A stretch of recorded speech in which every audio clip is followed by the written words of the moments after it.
Hello folks, today is Friday, August 27th, 2021. As usual, my name is Jake Baldino, here to talk about all the video game news that has been going on this week. There's a lot. Buckle up. Let's go. The first thing, I know some of you kiddies are hungry for your yum-yums. We finally got some Elden Ring news. Oh, I'm never gonna say that again. Oh, I'm sorry. You've been patient, and From Software and Miyazaki have delivered with giving some press outlets some hands-on previews. So excuse us. Well, number one, we didn't get hands-on with it or anything like that, but there's also no new gameplay footage. We just got a couple of stunning new screenshots, but thankfully, from these press outlets, we've got a bunch of new tidbits of information, some of which is very interesting. I'm gonna link all the sources in the description below. It's definitely worth highlighting. I actually think the Eurogamer one was one of the best, most informative ones, but we have a bunch of stuff linked. So some of the highlights include, obviously it's going to be a pretty big open world. They've been focusing on that a lot. There's going to be a hub area with NPCs. And speaking of NPCs, there's going to be way more NPC dialogue, which is pretty crazy considering it's From Software. They've said that they are still very much focusing on how they always tell stories, where it's kind of loose and you got to really dig for it and you can interpret it any way you want. It's not always front and center, but they are saying that NPCs and dialogue are going to add a little bit more drama and a little bit more to things. Maybe they'll build off of how they did Sekiro, where the Sekiro story was a little bit easier to follow. But still From Software-y. Yeah, that'd be cool. It also has been noted, this was kind of already news, I kind of assumed this, but it's confirmed that George R.R. or George Railroad Martin did all the world building stuff, and his work on it really finished years ago, and Miyazaki has written the actual story and the text and the dialogue and everything, like normal. Gameplay-wise, the press got to see two different builds, a melee build and more of like a mage build. Apparently still going to be able to do mage attacks and weirder stuff while on horseback. And while you're riding around in this open world, according to the reports, the game actually has a map, which is pretty big for a From Software game, and you're going to be able to do more traditional fast travel. And the way the world is going to work is that there's going to be a bunch of different dungeons sprinkled around the world. And it's not always going to be dungeons like in a traditional way where you just go into a basement. It's going to be all over the place. Some specific types of dungeons called legendary dungeons are apparently going to progress the story. And Twin Blades are confirmed to be making a comeback, which is actually pretty cool. There's a bit more. Like I said, it's all linked in the description. I'm just excited to see that they're doing the open world thing, but they're not losing sight of their identity and what's special about From Software games. Now moving on, we're going to talk about a bunch of Gamescom stuff throughout the show, sprinkled, and one of the bigger things that caught a lot of people's eyes was this trailer for DokeV. Now this was a game that has previously been in the works for a while, but we got this big blowout gameplay trailer, and this open world looks absolutely stunning and crazy. You play as seemingly young kids, and they look really creepy, but despite that, everything you're doing here looks like so much fun. Open world traversal, exploration, monster collecting and monster battling, a lot of flair, cool vibe. This type of game or style isn't always my thing. I'm very selective with it, but this one seems pretty sweet. This was originally being worked on as an MMO, which was a complete turnoff for me, but they have confirmed that this is more of a regular old RPG style game with open world exploration, and I'm in. It's weird, but it looks wild, so I want to hear what you guys think. DokeV is also significant because it's from the developers behind Black Desert Online. Hey, next up, this episode is brought to you by our longtime sponsor, Vessi.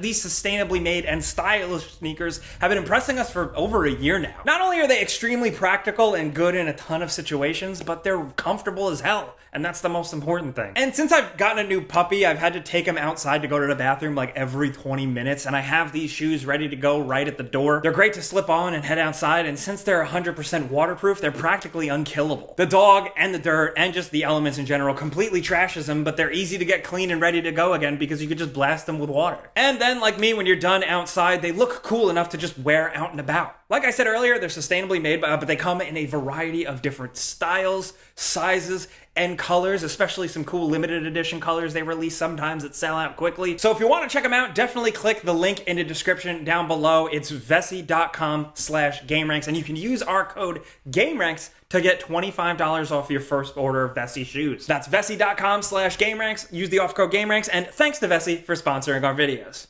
Next up, we got some release dates for you. The first is for the next big Sony game, Horizon Forbidden West. It's releasing February 18th, 2021, which is pretty sick. Also, they announced and pretty much put out an update for Horizon Zero Dawn. You can play it 60 FPS on your PS5. Hell yeah. Yay. Hell yeah. Also, Halo Infinite, not only at Gamescom or at the Xbox thing did it get like a cinematic multiplayer trailer and little things here and there. It got a release date of December 8th, 2021.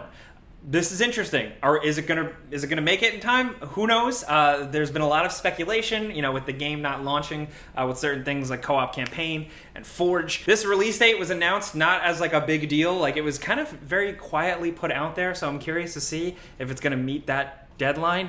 Either way, with pretty much every game at this point, I'm willing to wait. Take your time, make it good, whatever. I got plenty of games to catch up on, including, if you're not playing anything this weekend, Psychonauts 2 is really good. But a couple of other things worth highlighting. Jumping back to PlayStation, we got another trailer for Sifu and a release date. Sifu is dropping February 22nd, 2022, and this is one of my most anticipated games. Full stop. I know it's going to be like a smaller experience, but I love the fighting combat in their previous game, Absolver, so I am so all in. You probably heard me say that before, but I just wanted to emphasize that to some people. This is my shit. Also, another thing, if we're talking about smaller experience games, we're going to highlight this indie game, Midnight Fight Express, which looks downright incredible. Another thing that is right up my alley. Also, this kind of flew under the radar, but they announced Blasphemous 2. Which is coming in 2023. Yeah, you just finished it. Blasphemous is cool. We approve. So we're glad it's getting a sequel eventually.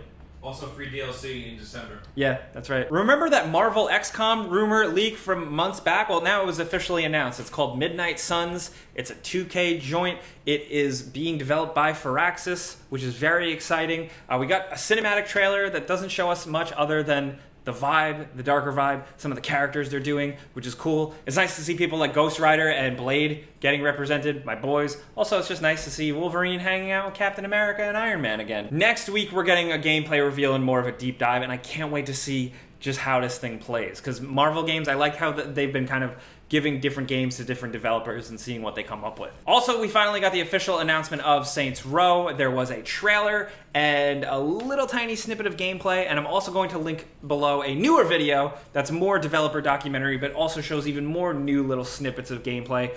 I'm not always into cinematic trailers, but I'm glad we got to see a little glimpse of gameplay. This is a complete reboot, a refresh for the series.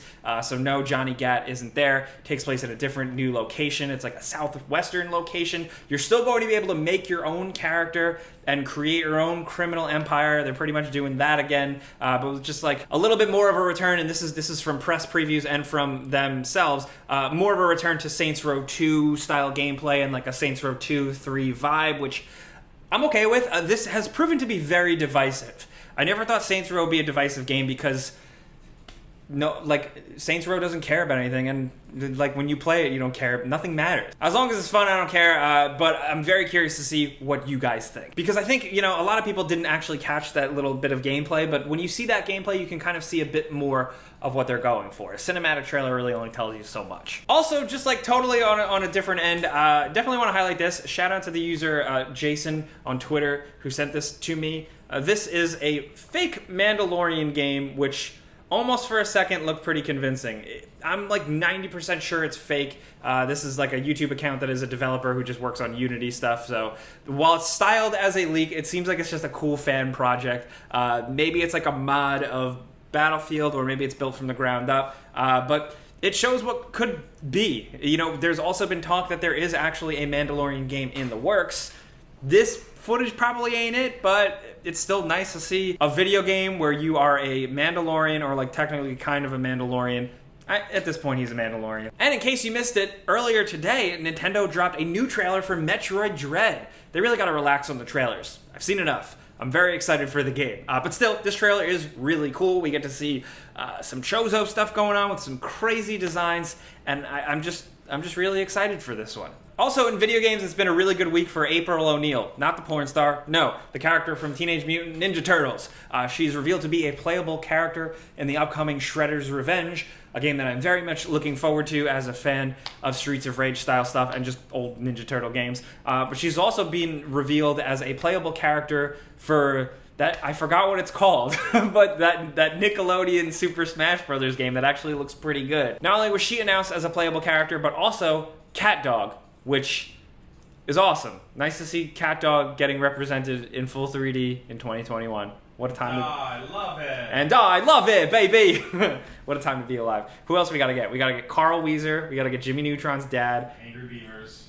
Can we get Timmy Turner's dad? We should get Timmy Turner's mom. Stu Pickles. Stu Pickles joins the fray. And in other news, this Friday marks the release of No More Heroes 3.